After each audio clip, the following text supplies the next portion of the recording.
Saya merasakan sukacita yang luar biasa di pagi hari ini. Amin. Saudara juga merasakan sukacita yang luar biasa?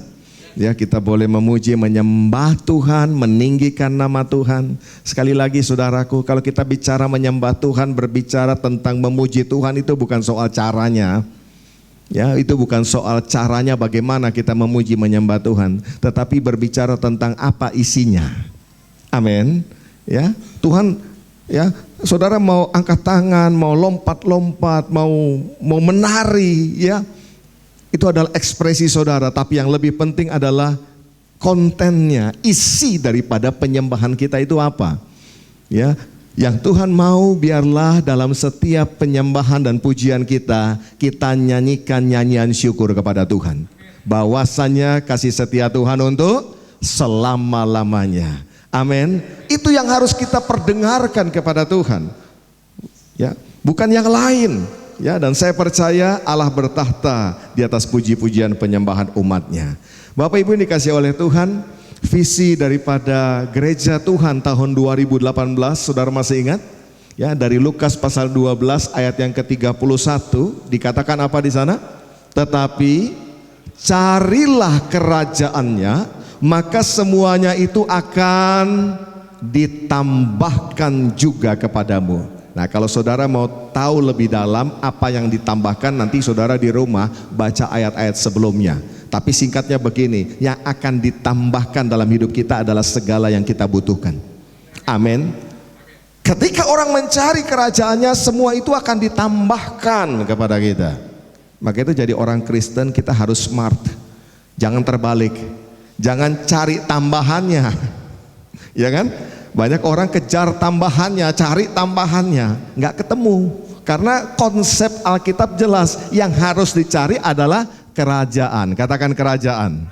Ya, the kingdom of God, itu yang harus kita cari. Semua ditambahkan dalam hidup kita. Nah, dalam Ibrani 12 ayat yang ke-28, ya, mari kita buka sama-sama. Ibrani pasal 12 ayat yang ke-28. Nah, ini penting sekali supaya saudara mengerti kerajaan seperti apakah yang Tuhan berikan kepada kita. Kita baca dengan keras. 1, 2, 3. Jadi karena kita menerima kerajaan yang tidak tergoncangkan. Katakan tidak tergoncangkan.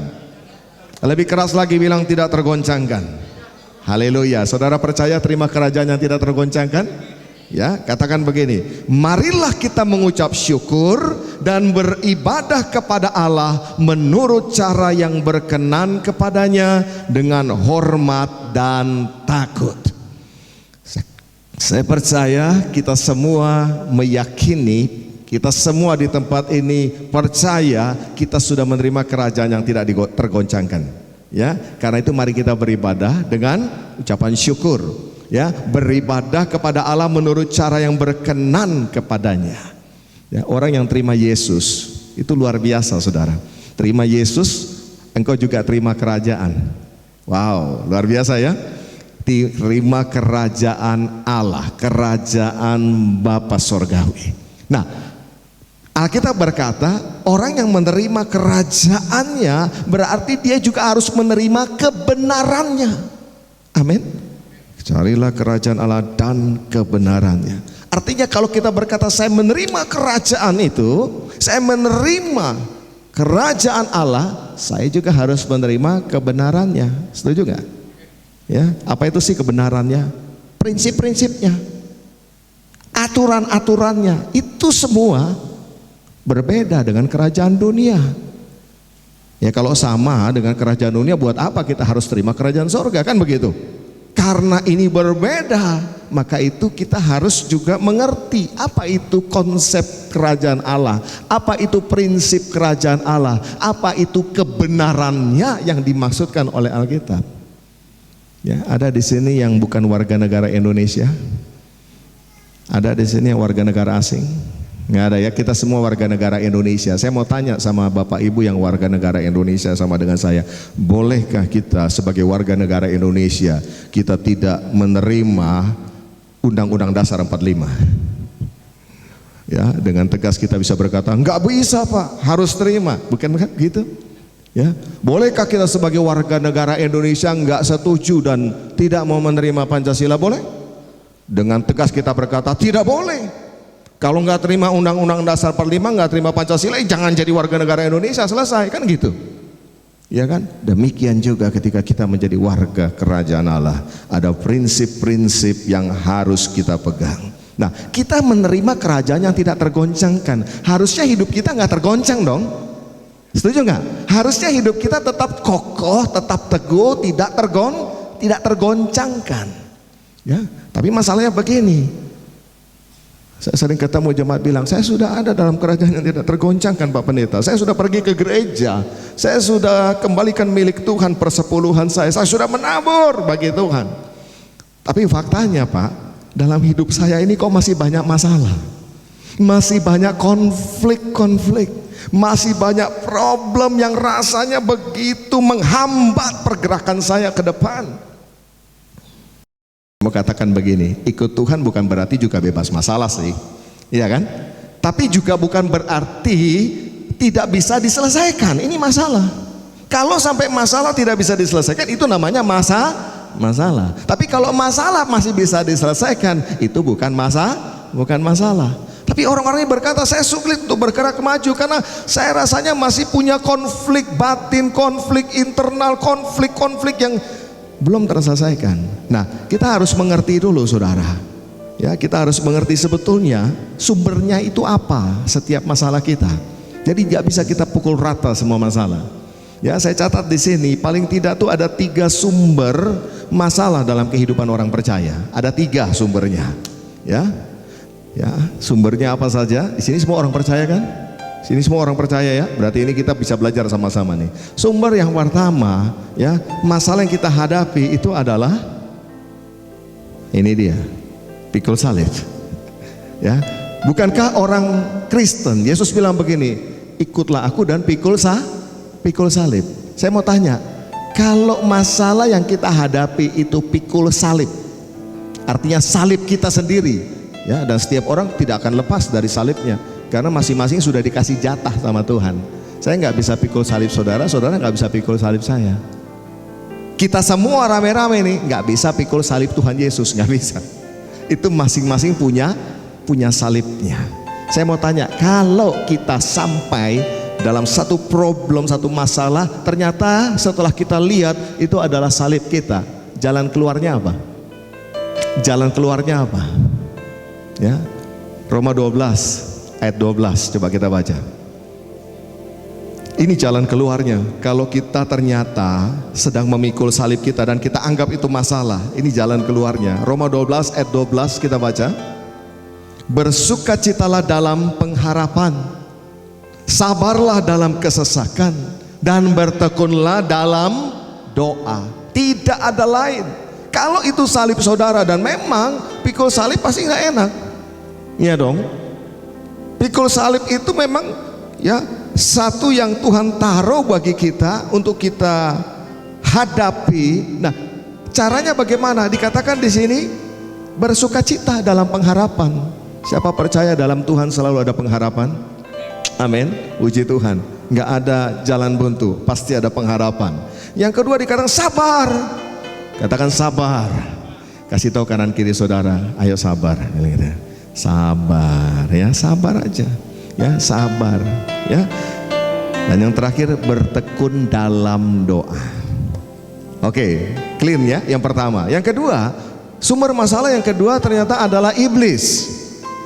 Kalau masalahnya itu dari iblis, apa yang saudara harus lakukan? Apa yang Bapak Ibu harus lakukan? Saya mau bilang gini, bukan sabar. Udahlah, ini iblis, sabar aja Pak. Keliru besar. Kalau sumbernya iblis bukan sabar, ya udah pasrah Pak. Berserah. Bukan itu. Firman Tuhan bilang tunduklah kepada Allah dan lawanlah iblis. Kalau sumbernya iblis, saudara harus tahu itu, saudara harus melawan. Dalam nama Yesus, engkau punya kuasa, engkau punya otoritas. Siapa percaya dalam perkataan saudara ada kuasa? Puji Tuhan. Engkau tinggal berkata dalam nama Yesus, segala kuasa iblis enyah, ya kan?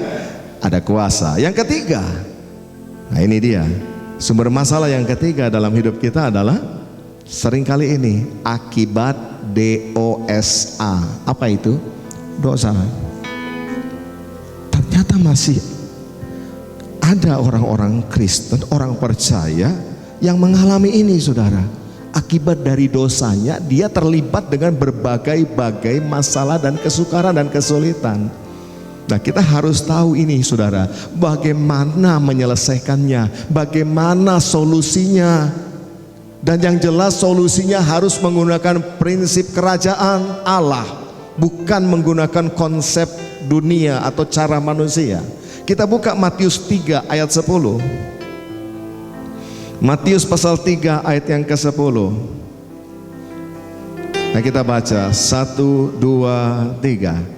Kapak sudah tersedia pada akar pohon, dan setiap pohon yang tidak menghasilkan buah yang baik pasti ditebang dan dibuang ke dalam api.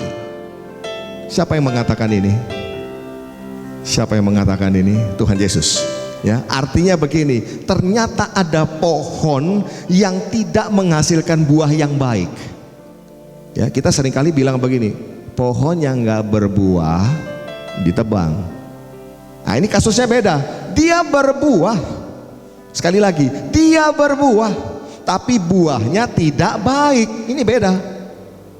Ya kan, kita seringkali bilang, kalau kamu nggak berbuah, ya, pohon nggak berbuah, tebang, kan gitu. Ini konteksnya lain. Ini berbuah tapi menghasilkan buah yang tidak baik. Beda apa sama? Saudara termasuk yang mana? Saudara termasuk yang tidak berbuah atau termasuk yang berbuah tapi menghasilkan buahnya tidak baik? Saya berdoa kita semua termasuk yang berbuah dan buahnya itu baik. Yang setuju bilang amin. Beri kemuliaan meriah bagi Tuhan kita. Ya, itu kan harapan. Harapan gembala kan begitu ya. Tapi kan kenyataannya kita masih bertemu dengan ya, buahnya nggak baik ternyata. Apa sih yang dimaksud buahnya nggak baik? DOSA, berbuah dosa, menghasilkan buah-buah yang pahit, buah-buah yang tidak manis, yang pasti itu akhirnya jadi sumber masalah kita. Nah, bagaimana jalan keluarnya? Kan Alkitab udah bilang pasti ditebang dan dibuang ke api. Ya. Kalau sampai itu terjadi, ditebang, dibuang ke api. Nah, coba lihat di sini, ya, kapak sudah tersedia pada akar pohon. Di mana ternyata kapak itu tersedia? Ternyata bukan di daunnya, bro. Ternyata bukan di dahannya, tapi di akarnya. Ini penting sekali. Ya, kalau saudara sudah pernah ikut SOM, ya, siapa di sini sudah pernah ikut SOM, sudah lulus SOM? Puji Tuhan. Puji Tuhan, ya. Ya, ada 30% sudah ikut SOM. Puji Tuhan. Saudara pasti sudah pernah belajar ini. Kenapa? Karena ini bagian materi dari ya pemulihan gambar diri atau citra diri. Ya, yang belum ikut SOM, ya sekarang lagi dibuka pendaftarannya. Saudara bisa daftar. Ya, jangan buang waktu lagi. Ya, saya hanya kasih sekilas, nanti saudara belajar lebih dalam lagi di dalam SOM. Ya, kapak sudah tersedia pada akar pohon. Ternyata begini, saudara. Kalau ada masalah dengan pohon, ya, menghasilkan buah yang tidak baik, ternyata yang harus dipotong, yang harus dibuang ke dalam api itu, saudara, bukan daunnya, tetapi akarnya. Katakan bersama dengan saya, akarnya. Ya, seringkali kita salah menyelesaikan. Yang kita potong daunnya, yang kita bersihkan daun-daunnya. Oh, ini daunnya bermasalah. Oh, ini rantingnya bermasalah. Oh, ini dahannya bermasalah. Oh, ini batangnya bermasalah. Itu yang kita buang. Dengar baik-baik, selama akarnya masih tertanam, dia pasti akan bertumbuh lagi. Cuma bicara soal waktu. Mungkin kalau daun cepat tumbuhnya, mungkin kalau ranting butuh beberapa lama, mungkin kalau dahan lebih lama lagi. Yang jelas adalah selama masih ada akarnya, pasti akan kembali lagi. Ya, sebagai gembala jamaah, sebagai hamba Tuhan yang seringkali melayani pemberesan masalah baik rumah tangga maupun urusan pribadi, ya seringkali juga menghadapi begitu. Kenapa ya?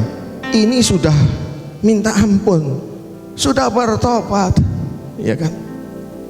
Udah nangis, pakai ember lagi, nangisnya banyak banget, ya kan? Selang berapa lama? Balik lagi lakukan yang sama. Kenapa itu bisa terjadi? Loh, katanya udah tobat. Ternyata bukan tobat, ternyata tomat. Tobat kumat. Ya, tobat hari ini, berapa minggu lagi kumat lagi. Ternyata dia nggak sungguh-sungguh tobat, baru tomat. Ya kan? Saya yakin, ya kita nggak ada yang kepingin seperti itu. Tapi faktanya terjadi. Sekarang saya tahu jawabannya. Kenapa hal itu terjadi berulang-ulang? Salah potong. Banyak orang salah menyelesaikan, salah potong, salah buang. Bukan daunnya yang dibuang. Halo. Bukan buah yang tidak baik itu diambil kemudian dibuang ke dalam api. Bukan. Titik masalahnya justru pada akarnya. Nah, ini yang kita harus pelajari pada siang hari ini. Judul khotbah saya adalah 3 akar dosa yang harus dipotong dan harus dibuang. Ya, bukan cuma potong tapi juga dibuang. Ada berapa? 3. Ya. Kenapa 3? Biasanya kan saya tanya jemaat, kenapa kok cuma 3? Wah, karena waktunya Pak. Udah pinter jemaat sini. Tapi kali ini enggak. Kenapa cuma 3? Karena memang Alkitab cuma katakan 3 ini. Ya, jadi kalau saya bikin ada 4, nah salah saudara ya. Yang pertama, akar yang pertama kita buka Ibrani 12 ayat 15. Ibrani 12 ayat 15. Jagalah supaya jangan ada seorang pun menjauhkan diri dari kasih karunia Allah, agar jangan tumbuh, baca sama-sama, akar yang pahit, yang menimbulkan kerusuhan dan yang mencemarkan banyak orang. Apa akar pertama? Akar dosa yang harus dipotong, yang harus dibuang. Akar pahit. Apa sih Pak akar pahit itu? Siapa yang pernah dengar kata kepahitan? Ya, Pak saya kepahitan. Ya, kita kan sering kali dengar, anak-anak Tuhan juga sering ngomong gitu. Saya ini kepahitan Pak. Kepahitan sama suami, kepahitan sama istri, kepahitan sama gembala, kepahitan sama pengerja, kepahitan. Pokoknya saya pahit aja sama semua orang Pak. Ya, kayaknya semua orang itu rasanya jamu Pak. Nah ini dia. Bapak Ibu dikasih oleh Tuhan, kalau kita lihat di sini Alkitab bilang jangan ada seorang pun menjauhkan diri dari kasih karunia Allah, agar jangan tumbuh akar pahit. Ternyata orang-orang seperti ini waktu kita selidiki, mereka itu menjauhkan diri dari kasih karunia. Ya, mereka memungkiri kekuatan dan kedahsyatan kasih karunia.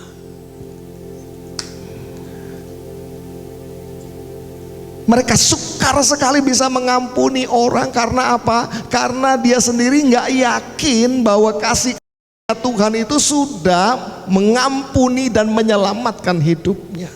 Nah ini bahaya saudara.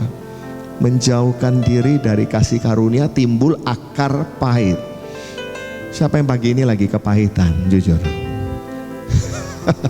Oh enggak ya, langsung mukanya dibuat tersenyum semua. Wah, tapi gak apa-apa, daripada saya dari tadi lihat saudara kayaknya serem banget saudara, ya gak apa-apa, mulai senyum-senyum sedikit ya. Senyum ya.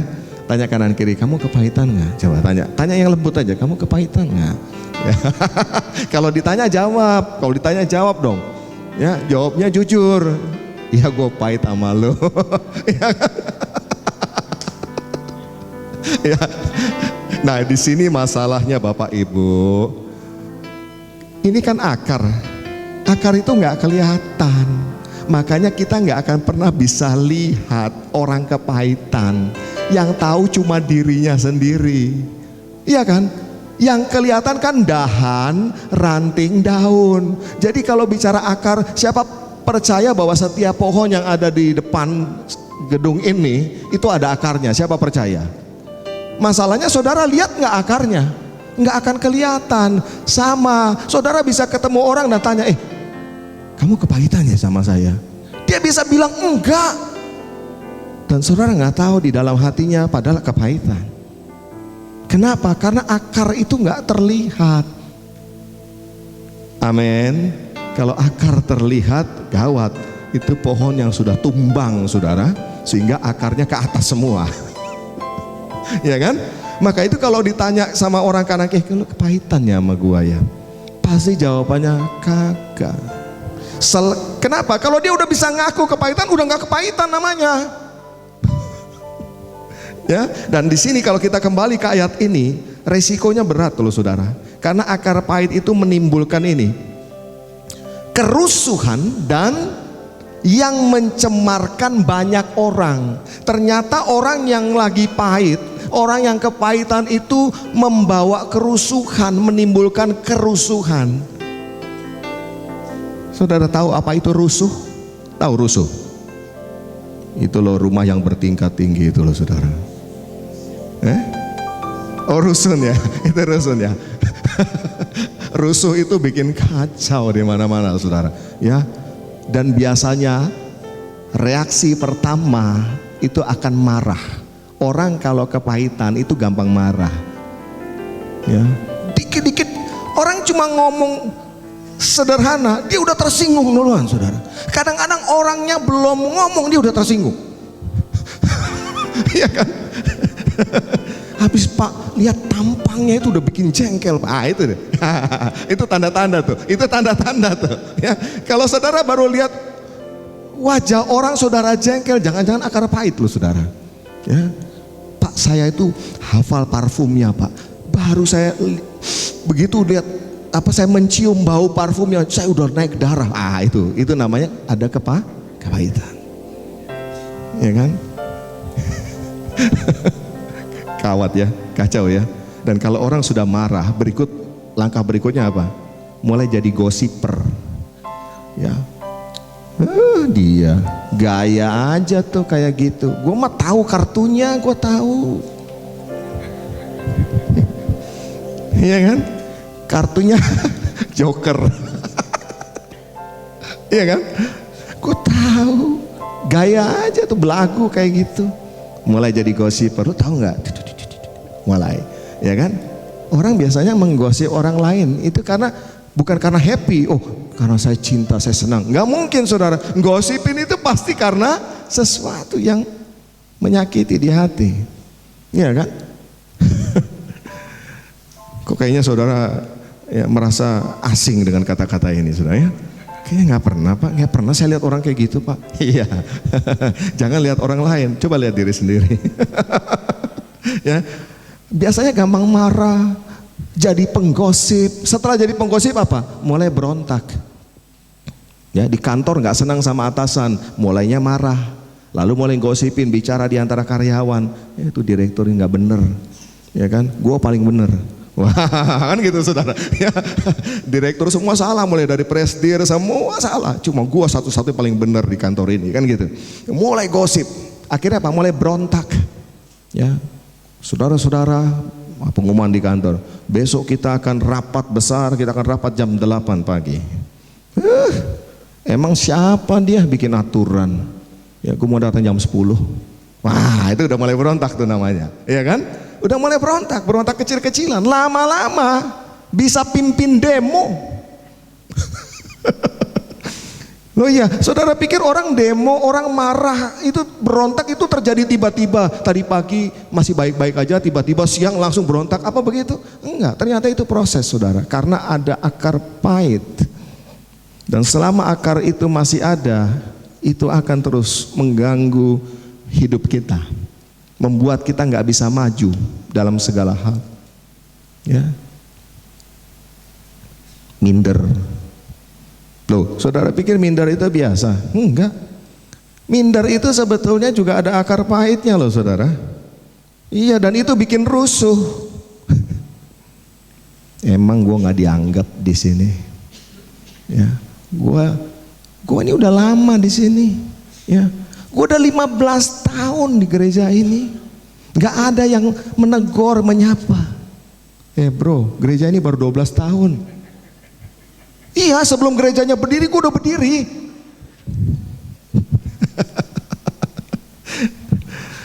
Sudah dikasih oleh Tuhan. Itu munculnya dari mana sih? Akar pahit. Orang minder, hati-hati saudara. Ya, itu bikin rusuh. Tadi dikatakan apa? Menimbulkan kerusuhan dan mencemarkan banyak orang. Makanya nggak heran kalau dalam rumah tangga suaminya pahit atau kepahitan. Lihat, sebentar lagi istrinya ketularan. Coba cek. Ya, suaminya nggak suka, dia sangat benci dengan seseorang. Nggak lama istrinya juga ikut benci sama orang itu. Nggak lama lagi anaknya ikut-ikutan benci. Ini kayak wabah flu saudara, menyebar ke semua. Ya, saya sering kali ketemu dengan keluarga-keluarga yang begitu. Sebetulnya yang bermasalah itu kakak dan adiknya. Akhirnya jadi seluruh keluarga adiknya dan seluruh keluarga kakaknya. Padahal mereka nggak ada urusan sama sekali. Mungkin mereka sepupuan, tapi ikut-ikutan nggak ngomong, ikut-ikutan. Ya, ini kerusuhan, saudara. Ya, jadi kalau saudara lihat ada kerusuhan, jangan heran, saudara. Itu pasti awalnya ada akar pahit. Kalau akarnya manis nggak mungkin seperti itu. Ya, dan akar pahit ini mengganggu perjalanan hidup kekristenan kita. Harusnya kita mengalami kerajaan yang tidak tergoncangkan, tapi buktinya kita tergoncangkan terus. Kenapa? Akarnya masih di situ. Yang kedua, akar yang kedua kita buka 1 Timotius 6 ayat 10. 1 Timotius 6 ayat 10. Baca dengan keras, 1, 2, 3. Karena akar segala kejahatan ialah cinta uang. Sebab oleh memburu uanglah beberapa orang telah menyimpang dari iman. Saya ambil terjemahan firman Allah yang hidup. Ternyata kata menyimpang dari iman itu diterjemahkan begini saudara, berpaling dari Allah. Ya, berpaling dari Allah. Tadinya dia menghadap, dia melihat kepada Allah, dia percaya kepada Allah, selanjutnya dia berpaling. Ya. Dikatakan apa? Dan menyiksa dirinya dengan berbagai-bagai duka. Ternyata bukan cuma satu duka, berbagai-bagai duka. Banyak sekali. Ya, kalau saya lihat dalam terjemahan firman Allah yang hidup menggunakan terjemahan ini, mencelakakan diri. Ya. Akar yang kedua yang harus dipotong dan dibuang dalam hidup orang percaya sehingga tidak mengganggu perjalanan kita ke depan, itu adalah cinta uang. Bukan uang loh ya, jangan salah mengerti, tapi cinta uang. Ya, tanya kanan kiri saudara, kamu cinta uangmu nggak? Ya, tanya kanan kiri, kamu cinta uang nggak? Ya. Ternyata cinta uang. Nah, cirinya apa? Orang yang cinta uang itu akan menimbulkan ini saudara. Yang pertama adalah pelitnya minta ampun. Ya, dia nggak kekurangan, duitnya ada. Tapi kalau namanya ada orang yang butuh pertolongan, disuruh memberi, aduh, kaki maaf bro, lagi nggak ada. Sungguh mati, ya. Mah nggak pernah bohong, nggak barusan bohong dia, sungguh mati nggak ada, ya. Pelit, ya. Ngasih itu kan kadang-kadang di jalan ada pengemisnya, ngasih pengemis 1.000 rupiah, habis itu diomong ke satu kelurahan semua, ya. Itu tuh pengemis tuh memang minta terus dia tuh, ya, selamanya jadi pengemis, ya. Padahal baru ngasih seceng doang, saudara. Ini orang pelitnya minta ampun. Orang pelit hati-hati. Ya. Orang pelit. Ya, beda dengan orang hemat ya. Hemat sama pelit beda nggak? Beda, ya kan? Hemat itu tetap tahu mana yang harus dikeluarkan, mana yang tidak. Kalau pelit ini kayak keran itu ditutup. Kalau perlu disegel langsung, ya. ditutup, disegel, udah bisa masuk gak bisa keluar. Nah ini dia saudara, pelit banget. Ya, worship leader sudah bilang begini, mari saudara-saudara kita memberi yang terbaik buat Tuhan. Aduh, kebelet. Buru-buru ke toilet. Pas balik, ya kantongnya udah lewat. Iya kan? Loh, di sini nggak ada. Tapi kan saya sering melayani kemana-mana, kan saya lihat seperti itu juga, ya kan? Mari kita beri yang terbaik, mari kita berdoa. Nah ini masalahnya kan, mari kita pejamkan mata berdoa. Semua tutup mata, gua kabur ke toilet, kan gitu. Loh, Tuhan aja sampai dipelitin loh saudara. Kawat gak itu saudara? Ya. Maaf, jangan tersinggung, ya kan? Marah aja sekalian. Ya, loh serius saudara. Ya orang yang cinta uang ini pelit. Banyak alasan. Nanti aja, nanti bulan depan, nanti, ya. Oh iya, ya. Yang kedua apa? Iri. Lihat orang lain punya sesuatu, iri. Sebetulnya orang iri itu timbul karena cinta uang loh saudara. Kenapa kok dia lebih? Kok gaji dia naik lebih tinggi sih? Wah, mulai itu hitung-hitungan. Kayaknya saya lebih berprestasi. Kayaknya pendidikan saya lebih bagus. Itu iri. Itu mulainya juga karena cinta uang. Dan orang kayak gini nggak pernah puas. Digaji 1 juta pengen 5 juta, dikasih 5 juta ngomongnya gini, aduh seandainya 10 juta. Ya. Begitu dikasih Tuhan berkat 10 juta gajinya, dia gak akan bilang gini, haleluya terima kasih Tuhan. Enggak, aduh enak ya kalau gajinya 50 juta. Terus saja begitu, sampai Yesus datang untuk kali kedua masih aja terus, nggak pernah bersyukur dengan gaji yang dia terima saudara. Ya, kenapa? Karena memang dasarnya cinta uang. Nah, terus berikutnya apa? Khawatir, takut. Aduh, tabungan kok tinggal segini. Padahal kalau sudah lihat ATM-nya, begitu sudah lihat saldonya, wih, ya masih 9 digit loh saudara, ya kan? Tapi udah bilang begini, aduh, gak cukup nih, khawatir nih, takut. Gimana nanti ya? 20 tahun lagi gimana ya? Tahun 2030 gimana ya? Jauh banget mikirnya, iya kan? Ada orang mengkhawatirkan tahun 2030, padahal belum tentu dia nyampe 2030. Ya kan? Begitu takut, begitu khawatir, ya. Buka dompet, tiap kali buka dompet jantungnya berdegup lebih cepat. Ada yang begitu? Nah itu nggak lama jantungan loh saudara. Gak lama kena serangan jantung saudara. Iya kan? Khawatir, takut. Padahal sebetulnya Tuhan berkati dia cukup. Tuhan sudah berkati dia dengan cukup, tapi tidak pernah bisa ucap syukur. Hidupnya khawatir, takut, pelit, ya tadi iri. Ini akarnya ini, cinta uang. Dan saya baru menemukan begini, ternyata saingan terberat Tuhan dalam hidup orang percaya itu bukan iblis, tapi mamon. Oh iya, saingan terberat Tuhan dalam hidup orang percaya itu bukan iblis ternyata, tapi mamon. Mau tahu ayatnya? Coba buka Matius 6 ya, ayat 24. Ya kan? Uang ini sangat terkait erat loh dengan iman. Ya, orang rela berpaling dari Tuhan karena uang. Ya, coba baca Matius 6 ayat 24. Tak seorang pun dapat mengabdi kepada 2 tuan, karena jika demikian ia akan membenci yang seorang dan mengasihi yang lain. Atau ia akan setia kepada yang seorang dan tidak mengindahkan yang lain. Kamu tidak dapat mengabdi kepada Allah dan kepada, artinya apa? Tuhan Yesus pilih. Tuhan Yesus suruh kita memilih, pilih Allah atau pilih mamon. Mamon tahu ya? Tahu mamon? Ya, mamon itu bicara tentang kekayaan. Ya, termasuk di dalamnya tentu uang. Ya. Ternyata Tuhan Yesus bilang, ya kamu pilih. Kamu gak bisa mengabdi kepada dua-duanya, pilih. Kalau saudara suruh pilih, pilih yang mana? Kalau saudara di sebelah sini suruh pilih, pilih yang mana? Kok lu hanya ragu-ragu? Benar Tuhan apa mamon ya? Ya, pilih Tuhan atau mamon? Kenapa pilih Tuhan? Dengar ini, orang yang mencari Tuhan, orang yang mencari kerajaan Allah, segalanya pasti ditambahkan dalam hidupnya. Tapi sebaliknya, engkau cari mamon, kerajaan Allah tidak akan kejar saudara.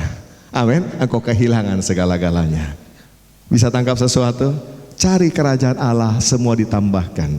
Ya, saya dapati begini, ini pengalaman pribadi. Ternyata yang namanya mengejar mamon itu capeknya minta ampun, saudara.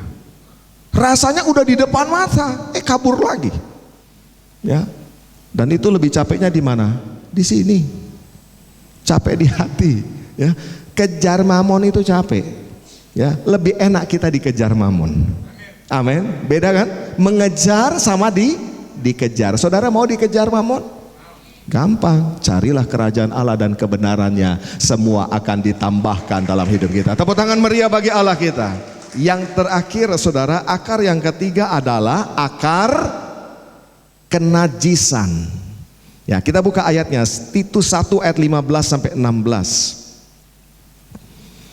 Bagi orang suci semuanya suci, tetapi bagi orang najis dan bagi orang tidak beriman, suatu pun tidak ada yang suci. Karena baik akal maupun suara hati mereka najis. Perhatikan baik-baik. Ya, suara hatinya aja najis. Tuh lihat. Ya. Akal dan suara hati. Suara hati itu di mana? Bukan di situ, bukan di sana, tapi di sini, di hati kita. Ya, najis. Akar kenajisan. Ya. Jadi najis itu selalu dimulai dari hati. Najis itu kata lainnya juga kalau menggunakan bahasa Alkitab itu cemar. Nah, saya nggak sempat menguraikan panjang lebar, tapi saudara bisa buka nanti di rumah Imamat pasal 15. Saudara akan lihat apa definisi cemar, apa definisi najis. Dan ternyata ini kesimpulan saya setelah saya baca itu, saudara, berbicara tentang nafsu seks yang tidak normal. Ini berbicara tentang percabulan. Ini berbicara tentang kemesuman. Ya, siapa yang di sini masih suka mesum? Ya. Kita kan sering lihat orang ngomong gini atau dengar orang ngomong gini, Pak, tampangnya tampang mesum, Pak. Ya. Dulu saya bingung tampang mesum itu seperti apa.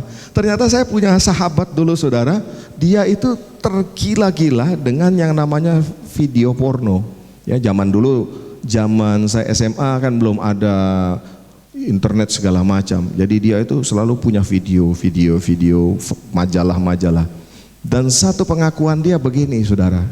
Ya, sekarang saya baru mengerti ternyata ini akar kenajisan.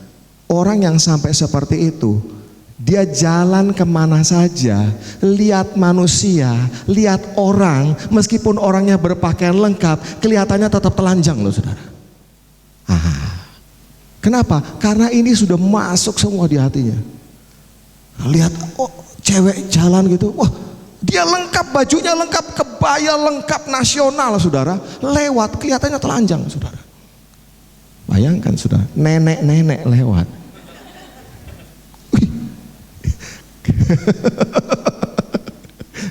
Sampai anjing lewat. Oh ya, memang anjing nggak pakai baju sih ya.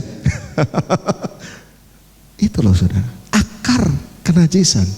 Orang kalau masih punya seperti itu di dalam dirinya, makanya susah ya, lepas dari percabulan, lepas dari onani, lepas dari masturbasi. Susah ya. Hari ini bertobat, tunggu seminggu lagi kambuh lagi. Ya kan?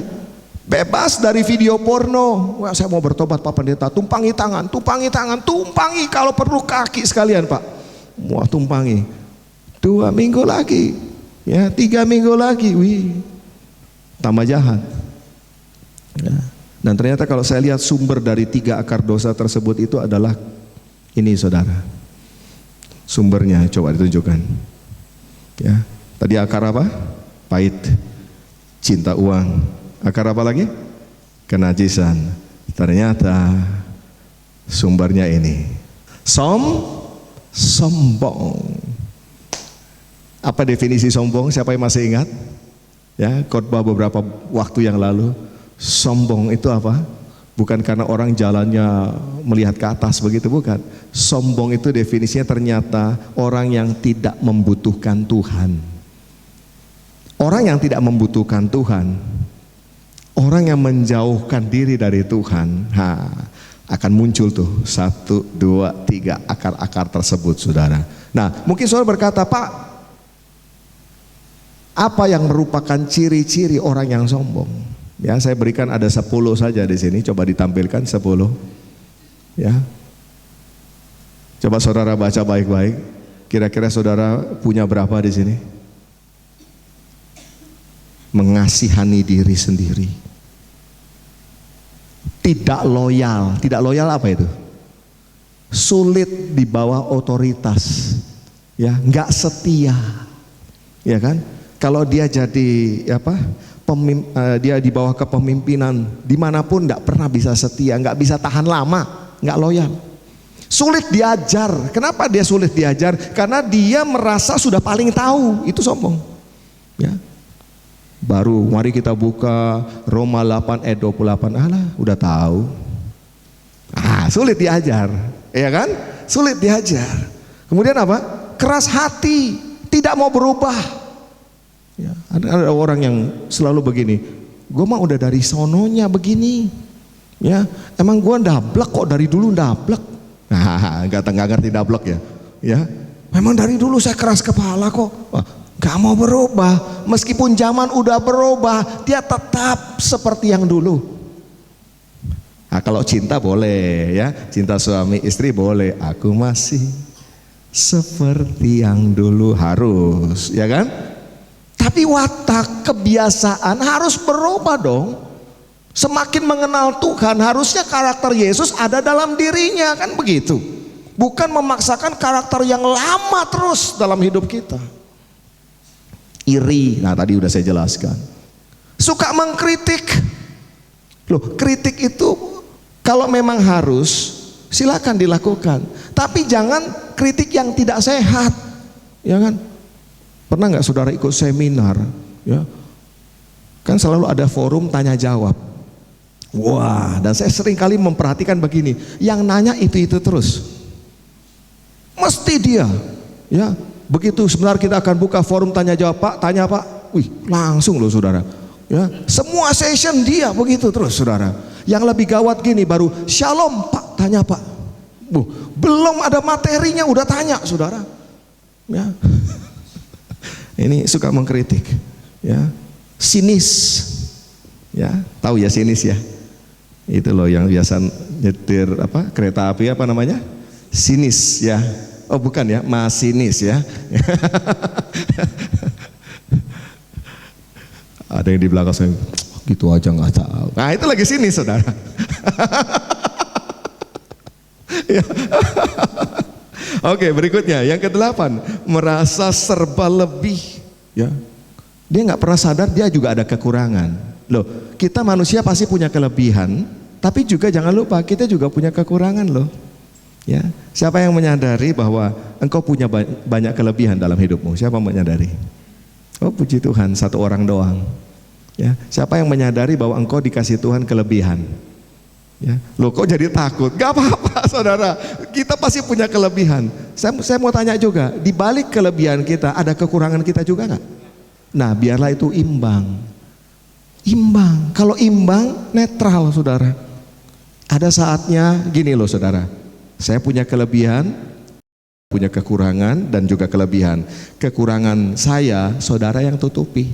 Sebaliknya kekurangan saudara, saya yang tutupi. Harusnya begitu. Tapi ada orang yang enggak, merasa serba lebih, pokoknya yang paling sempurna, ya kira-kira mendekati Tuhan lah. Ya, itu dirinya sendiri. Nah, itu dia. Ya, itu sombong.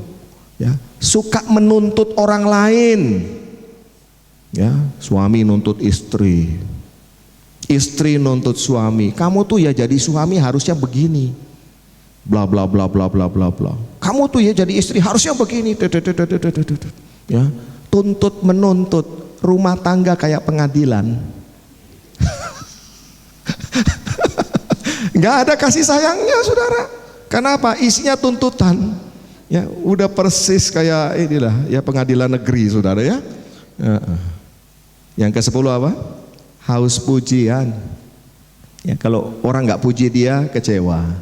Dan ini kalau diurutkan terus, diikuti terus cara ini haus pujian, akhirnya mencuri kemuliaan Tuhan. Bahkan sampai di pelayanan pun nggak dipuji, bisa ngambek 3 bulan. Ya, bayangkan loh saudara. Ya, Bapak Ibu yang dikasih oleh Tuhan, bagaimana cara mengalahkan kesombongan? Ini yang terakhir. Hanya ada 2 cara. Yang pertama, mari kita merendahkan diri kita di hadapan Tuhan.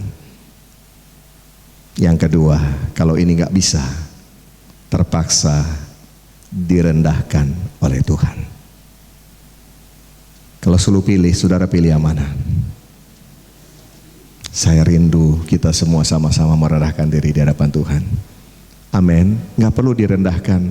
Ulangan 8 ayat yang kedua kan berkata, ya, ingatlah kepada seluruh perjalanan yang kau lakukan atas kehendak Tuhan Allahmu di padang gurun selama 40 tahun ini dengan maksud merendahkan hatimu. Israel tuh diputar-putar 40 tahun. Kenapa? Karena nggak pernah mau merendahkan diri, sehingga Tuhan harus merendahkan mereka dengan berbagai cara. Amin. Berapa banyak saudara diberkati firman Tuhan pagi ini? Sungguh diberkati.